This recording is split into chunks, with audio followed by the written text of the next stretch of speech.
Hello everybody, it's Philly Kuts with another Hump Day Haul. We are at number 91, you know, where I get together with you every week and we talk about my stack of overpriced new comic books, and holy lord, we got a huge one this week, but thankfully DC has lowered their prices to reduce the sting a little bit, although these new comics are going to be coming out bi-weekly, most of the titles, so it's $6 a week, but I think it's going to be manageable, man, because they've reduced the number of titles that are out, you know, there's no longer like 50-something titles out, so it may become more manageable.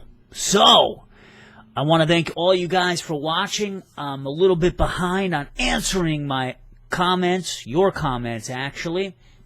I think for the last two videos I haven't answered, but I plan on doing that before the weekend, and I appreciate it, guys, when you do comment, and I will be making an effort to answer each and every one of you.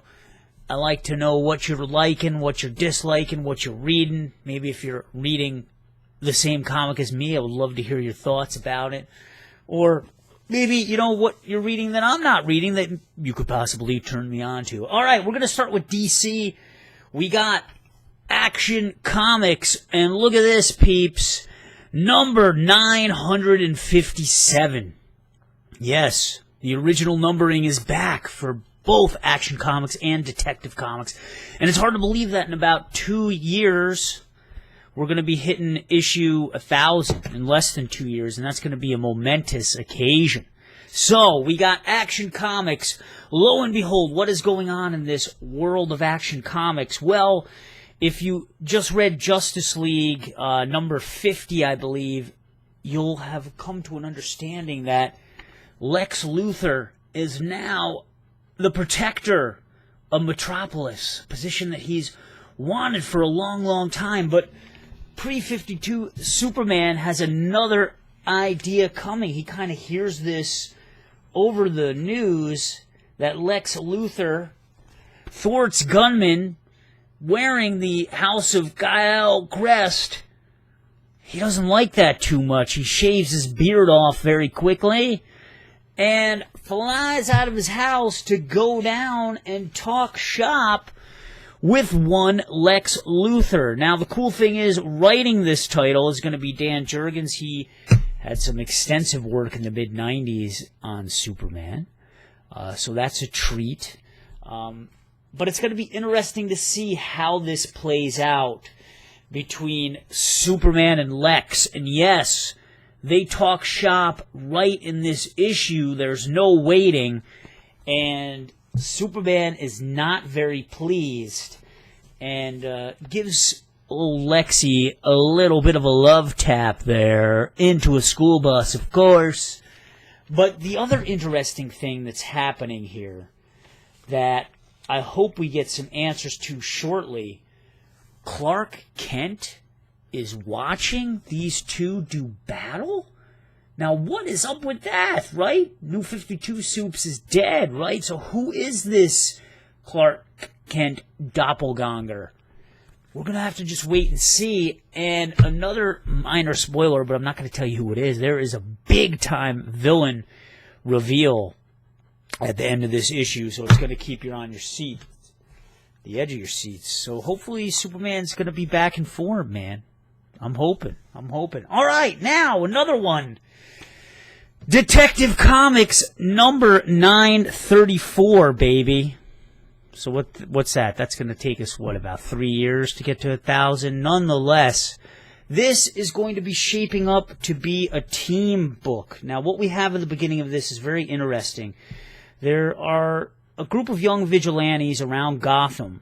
One of them is named Azrael. Here he is, top of a building here.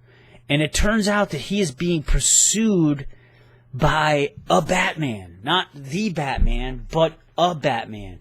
Not Bruce Wayne Batman.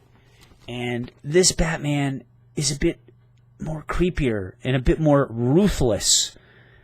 Lo and behold, though, actual Batman shows up on the scene and starts questioning Azrael. You know, who did this to you, dude? What's going on? Now, we have the return of Batwoman in this. And what's her name? Kate Kane. Kate Kane is back. Her and Batman get together, talk. She looks cool, man. I really like her suit, man. It's pretty cool. If you don't know much about Kate Kane, she's a lesbian. That's what she's been identified as. Former soldier, highly organized. Her and Bruce Wayne talk about what has occurred, and they decide that they are going to reach out to the young vigilantes, and they start recruiting these vigilantes into a Batman team. So this is essentially going to be a Bat team book. Now, amongst this team, as you can see on the front cover, we're going to have Red Robin, we got Spoiler, we got Orphan, Batwoman, and the big guy in the back, which I think is very, very interesting, Clayface. We got Clayface in this. So James Tynion is doing the writing. The artwork of Eddie Barrows is fantastic. I'm liking the way Batman is looking in this. He's got his new suit from New 52, which I also like. If you're not familiar with Eddie Barrows, most recently he did a lot of work on Martian Manhunter, which was a great series that's over and done with, 12 issues and out. Casualty of Rebirth. I'm interested to see where this is going to go. Originally, I was on the fence about getting this because I didn't know how I would feel about a Bat Team book. But I'm going to give it a shot, man. I'm going to give it a shot. It looks exciting. It looks nice. I do want to find out what is going on with the Clayface angle. And I'll be looking forward to this, man. Eddie Barrows' artwork is just fantastic, man. I can't stress that enough. And that also was a big deciding factor in my decision. I mean, he just has the sweetest pen. So, Rebirth, baby. On to Wonder Woman. And this is Greg Rucka back. He had quite an extensive run with Wonder Woman back in the day.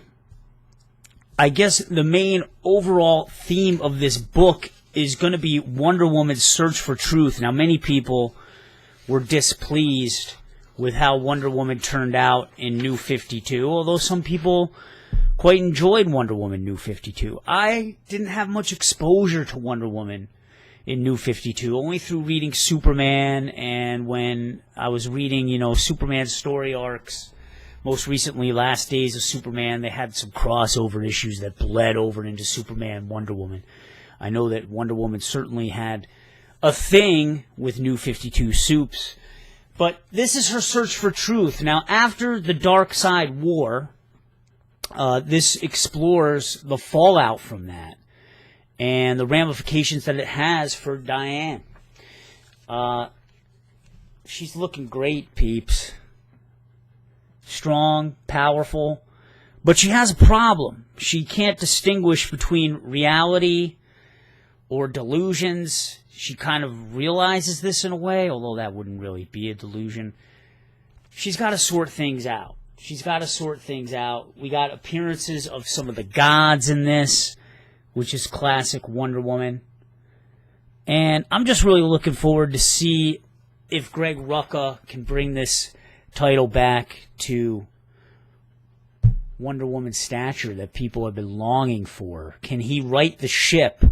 Now, I was reading in some reviews that he does this in a mere 20 pages, the length of this issue, that he really brings back a lot of qualities that people missed about Wonder Woman. Now, I don't know if that's just the lasso of truth or what, but I'm looking forward to it. I'm not going to lie, I don't know too much about Wonder Woman, but I did most recently read Greg Rucka, Black Magic Image Comics book, which is very, very good. And I hope to be doing a solo review of that shortly. So keep on the lookout for that, man. That might be my first graphic novel review, so be on the lookout. Okay, we got Dan Abnett, Aquaman Rebirth. Now, if you've been reading Aquaman, you know that Dan Abnett has been doing great work. He's kind of restored Aquaman to Jeff Johns status. The character for a while during the Cullen Bunn era suffered some hits. The crux of this title right now is that Wonder Woman, Aquaman, Arthur Clarke, wants to bring Atlantis out of the depths of the ocean. He kind of wants to extend an olive branch to the people of Earth, you know, the land dwellers, and he wants to take the Atlantis out of the age of isolation. He feels that Atlantis has been separated from the rest of the world for too long. He's actually built an embassy. If you've been reading Aquaman and New 52, the last couple of issues, this has been explored. He wants to bridge the gap. Now, not everyone in Atlantis is happy or excited about this, and there's a group of terrorists from down below that have recruited some awesome prehistoric-looking sea creatures to kind of have a few words with Aquaman. And that's what I'm really enjoying in this book is, you know, just images of the sea, images of fish. It's great, man. And for a while with Aquaman, you know, we were missing a lot of that just because they got a series of shitty artists. The Scott Eaton, who's doing the majority of the work in this book right now, has given Aquaman a great look and feel. I also like that Dan Abnett is really connecting Aquaman to Mera, his wife. Strong couple. I really didn't like how Cullen Bunn was kind of messing with that in Aquaman. They were separated for quite a long time, and I felt that that was something that in the New 52 universe really distinguished Aquaman from a lot of the other classic characters, was that him and Mera were really tight. You know, they were fighting together solidly. It almost seemed like in New 52 for a while with a lot of the characters, you know, the separation between Clark Kent and Lois Lane, and then Batman's love problems. It just seemed like love was devoid out of a lot of the major characters. Even Green Lantern didn't have a lot of stuff going on with Star Sapphire, and I thought that that was missing, and I thought that was something that that Aquaman really kept intact until the Cullen Bunn era. But anyway, I'm just happy to see this looking the way it is. I'm really looking forward to the story here. It's a bit of a retread if you have been reading Aquaman. We do have a nice surprise at the end of this book. One of Aquaman's arch nemesis makes an appearance. I think you know who it may be if you're a big Aquaman fan. Initials BM, okay? I'm going to leave it at that. BM makes an appearance. All right, now on to Green Lantern Corps, Edge of Oblivion. This is part 6 of 6. This is it, man. This is the final battle between the Green Lantern Corps and the Blackest Knights. Now, these Blackest Knights, nefarious creatures, they first appeared as like giant, chinless humanoids. They looked very human. But now they kind of turned into these ugly, nasty-looking fish creatures, and they are nasty, and they want to see this universe come to an end. Not if the Green Lanterns can help it. The Green Lanterns have been going through a lot, people. Because of the influence of the Blackest Knights, the team has been separated. The team has been fighting amongst itself. There's been camps that have formed. Jon Stewart has been siding with the Blackest Knights. Guy Gardner and Kilowog have been having problems. And I want to give Tom King props in the last issue for exploring Guy Gardner's origins a little bit and exploring his history of being abused as a child. Brave. He was brave as a child because he would purposely act bad in order to be hit so that his mother wouldn't be hit.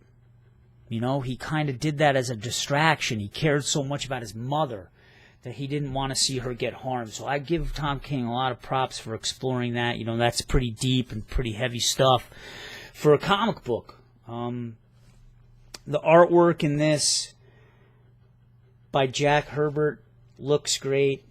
I'm looking forward to seeing how this turns out. I don't want to flip through too many pages in this, but are going to be some potentially dire consequences for the Green Lanterns. The Green Lantern Corps. We may see a lot of casualties in this issue, and I don't want to ruin it for you guys. But this is going to be one hell of a big battle, man. Can they unite again with one another, all the Green Lantern Corps, to take on this blackest night? I guess you'll have to see, man. Tom King's going to be heading up Batman, so he's an excellent writer, man. Check him out. All right, Constantine, the Hellblazer. This is the last issue, New 52. John Constantine has gotten himself into deep doo-doo. His lover, in case you didn't know, Constantine is bisexual, right? His lover, Oliver, his kids have been kidnapped and taken to hell, held captive by Neuron and Blythe, who was a demon that Constantine used to have a little fling with, man. Getting all demonic, Linda Blair up in that piece. Blythe, in the last issue, put a binding spell on Sir Constantine, and Constantine can now no longer have the ability to banish demons to hell. So he has to recruit some help from his friends. There they are there. One of which is Swamp Thing. I think that other guy up there is Demon. He has to get a little bit of help from his friends. Now, Papa Midnight is on the side of Neuron right now, and he is pretty pissed off at Neuron for, not taking care of Constantine in a more harsh way. He's like, what are you doing, man? Why are you letting this guy go? And you realize what John Constantine is capable of, and right here he kind of tells him. John Constantine is changing the very nature of this city via magic. So when there's a will, there's a way. And Constantine is finding it. So I'm really looking forward to how this issue is going to end. The series is going to continue in Rebirth. I'm not sure yet exactly what they're going to be doing with it and how much of this is going to be carrying over. So it'll be kind of cool to see how this ends. I love the artwork in here by Eric Donovan. There's some nice 2-page spreads. I might have already shown you one. Oh, actually, here it is right here. You got to put the comic this way. But it's nice. Reminds me of Spider-Woman a little bit, and the 2-page spreads they do in that comic book often. So Constantine retires. The last bits of the New 52 universe are ending, people. Now we're on to Marvel Comics. I got 2 titles from Marvel Comics, and if you watch Philly Cuts, you know that Star Wars are pretty much the only titles that I get. Darth Vader, number 21. This is the 4th story arc, 2nd issue. In case you didn't know, it has been announced by writer Kieran Gillen that Darth Vader is going to be ending after issue number 24. So it ends, man. About 2 years. 2 years over and out. Now, Darth Vader, for the majority of this series, was kind of in the doghouse with the Emperor, but recently he's made some power moves and is now back in the good graces of the Emperor. The Emperor has assigned him with another big mission. That mission is to track down the cyborg scientist Silo. Now, Silo has done work for the Emperor in the past. He was kind of creating these cyborgs that kind of had hints of Jedi powers, that the Emperor actually put up against Darth Vader, but Darth Vader was able to dispatch them pretty easily. Anyway, Silo has been weeded out as a traitor, and the Emperor's like, go get him. Now, there's another person of interest that Darth Vader is after, and that's who you see here on the front cover. That's Dr. Aphra. Inspector Tanith, that Sherlock Holmes-looking guy, finally gave Darth Vader some information regarding her whereabouts, and it turns out that she's on the cosmetic steps of the Outer Rim. Now, Darth Vader, as magically gifted as he is with the Force and the Sith Lordness, He can't be in two places at once. So he sends on this mission to track down Dr. Aphra, none other than his killer droids, BT and 000. And there they are. They are tasked with hunting down Dr. Aphra. Now, if you know anything about these droids, they are bloodthirsty. They love to kill. They love to torture.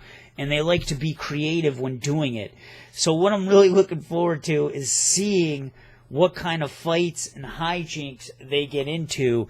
And there is no shortage of laser blasts in this issue.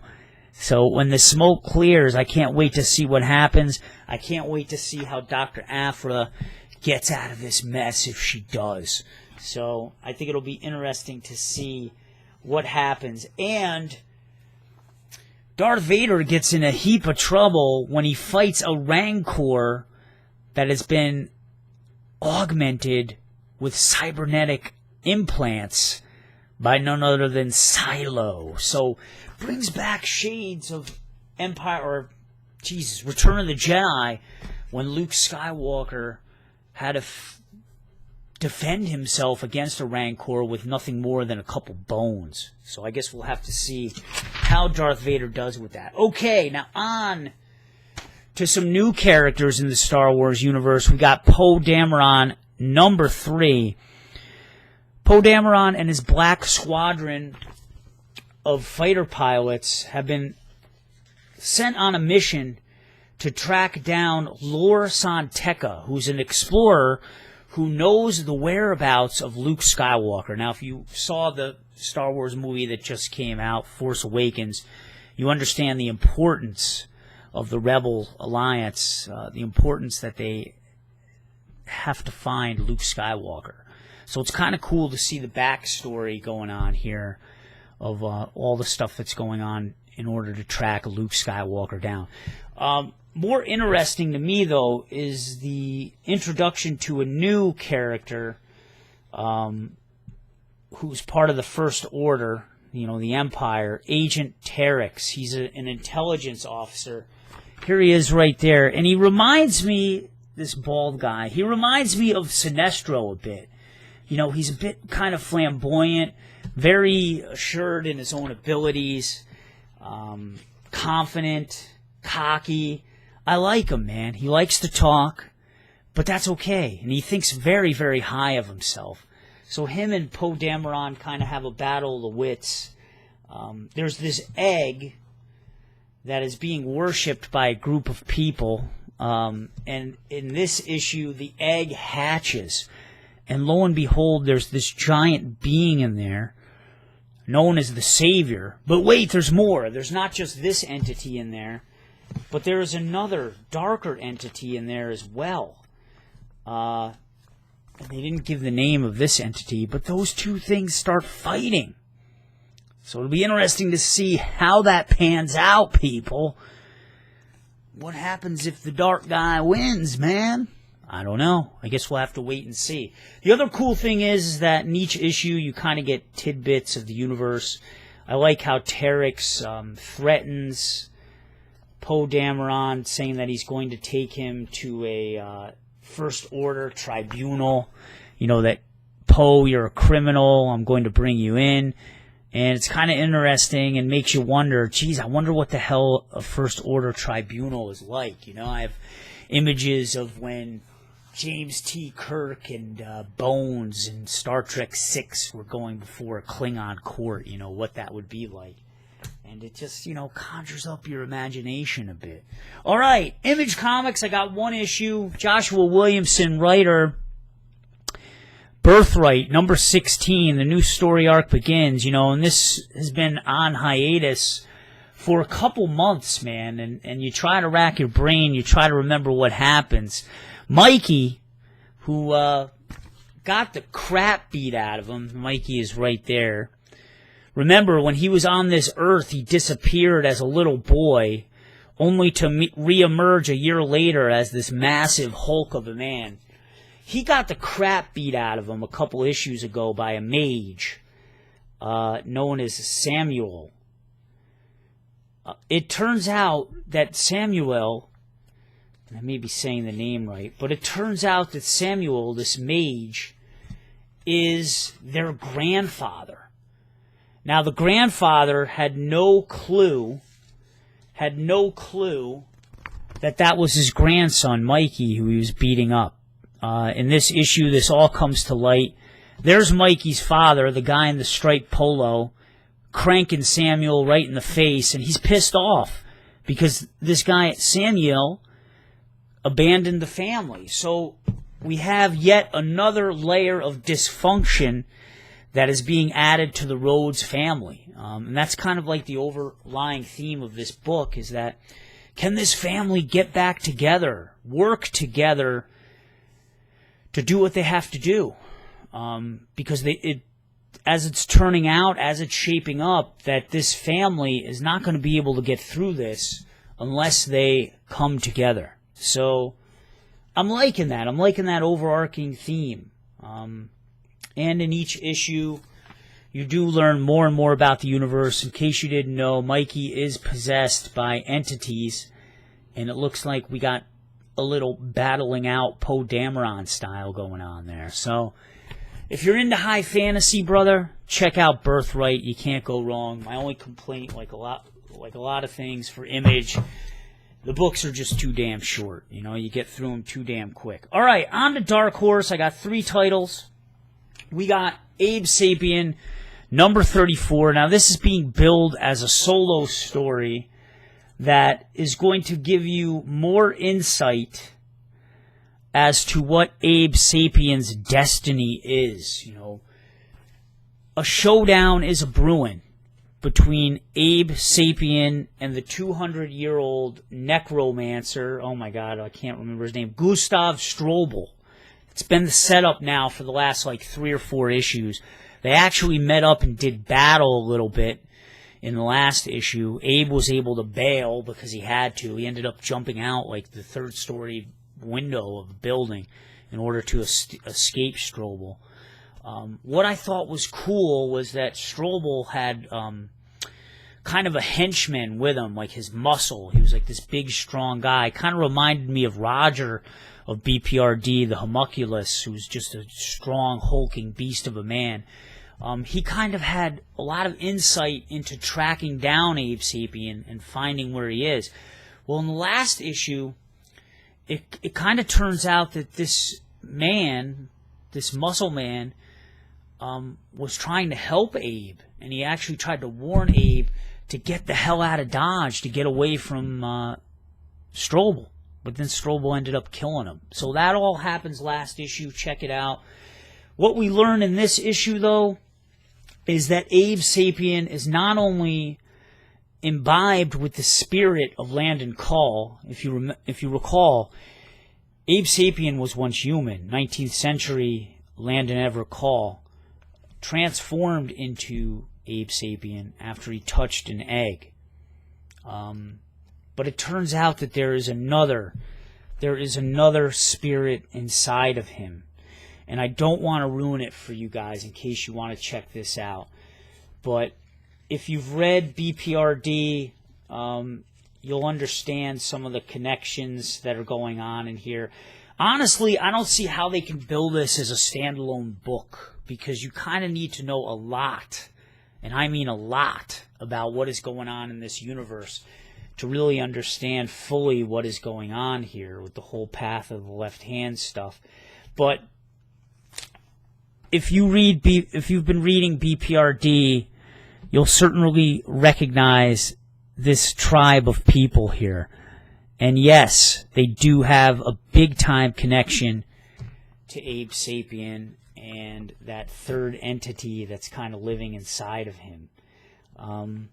Just a great book, great storyline. In case I didn't mention it, I might have forgotten, there is another egg, so I'm interested to see what that is going to be all about. There's a little peek of the egg right there. And I'm just ready to learn what the hell Abe Sapien's destiny is, how it's going to tie into the larger picture of BPRD, Hell on Earth, because that's going to be wrapping up shortly soon. And I can't wait to see how it's going to go down, people. All right? All right. Number 13, Harrow County, Cullen Bunn. This is where he does stuff right, man, is when he's weaving tales of horror and the macabre. I mean, that's really his forte. Aquaman certainly is not. But we get back together on the main storyline. What we see in this issue are Bernice and Emmy reunited and back together. For a while, they were separated. We had a whole story going on with Bernice and the snake woman, and Emmy has just been out and about. So we kind of see a nice reunification between those two. They are trapped in a giant cornfield, people, and if you've been watching horror movies, you know, Children of the Corn style, Isaac and Malachi, you be weary of going into their cornfields, people. Tyler Crook is back on the art. And boy, oh boy, what a difference does that make? I mean, last issue we did have a guest artist, and it completely changed the whole complexion of the book. But Tyler Crook and his watercolors just look so distinctive and so great. There is a little bit of trouble in paradise between Bernice and Emma. I'm not going to spoil it and let you guys, and ruin it for you guys. But look at these creatures, these scarecrow men that they encounter in the cornfield. Yeah. Creepy, right? Or downright just funny. It depends on how you look at it. But look who's to the rescue, the skinless boy. Her haint has always been there. So it's just good to see this story getting back on track. And, I'll be interested to see where it goes. And finally, we have Prometheus, Life and Death. This is part 5 of 17. Predator, number 4, concluded the first story arc. Dan Abnett is going to be doing the writing on all of this. And now we have the artwork of Andrea Mutti, which looks actually very, very similar to the last artist. Now, the twist here's the twist. If you ever watched Alien, the very first Alien, the masterpiece, if you recall in that movie, Sigourney Weaver, Ripley, being trapped on a ship with an alien, with a xenomorph, and how that alien, one by one, picked off her team, killed everyone. Well, we have that going on here, but it's with an engineer. In the last story arc of Predator, the Colonial Marines that were sent down to the planet Tartus to retrieve this engineer ship, half the crew remained on planet Tartus to battle off the Predators. The other half of the Colonial Marines went on this shoehorn or shoehorse looking thing, which is an engineer ship. They flew it out of orbit. They thought that they were out of Dodge, people. They thought that they got out. They thought that they were safe. But lo and behold, in these stasis pods is an engineer. And when that engineer awakes, he is big, he is massive, and people, he is not happy with a little soul clap. Oh yeah, Japanese style there, man. Look at that. Totally smashed, totally demolished. So now the twist is these Colonial Marines are on this ship, and the engineer is going to start to hunt and track them down. I like the twist, man. I know it's familiar, but I like the twist because the engineer is more than just an animal, right? Very, very smart, very, very intelligent being. After all, they created life, right, for humans. It's going to be interesting to see what goes down here, and I am really, really looking forward to it. And I have a feeling that this life and death storyline is really, really going to be heating up, folks. It's going to be heating up. And that's it, man. Let me pick a cover of the week. Sorry I was a little bit disjointed this week. It's been a long day, people, and I know you gotta go. I gotta pick out a freaking cover of the week, man. I don't know, man. I'm not feeling them. I gotta say that these DC Rebirth covers are not the new hotness. That's for sure. They are not. All these covers, nothing really stands out for me, man. I think I'm gonna go with Green Lantern, Edge of Oblivion, Into the White, baby. Yeah. Will they survive, people? Will they? Who knows? Alright, people, it's been another Hump Day Haul, number 91 in the books. Once again, let me know what you like and what you dislike, and I'll see you next week. Bye.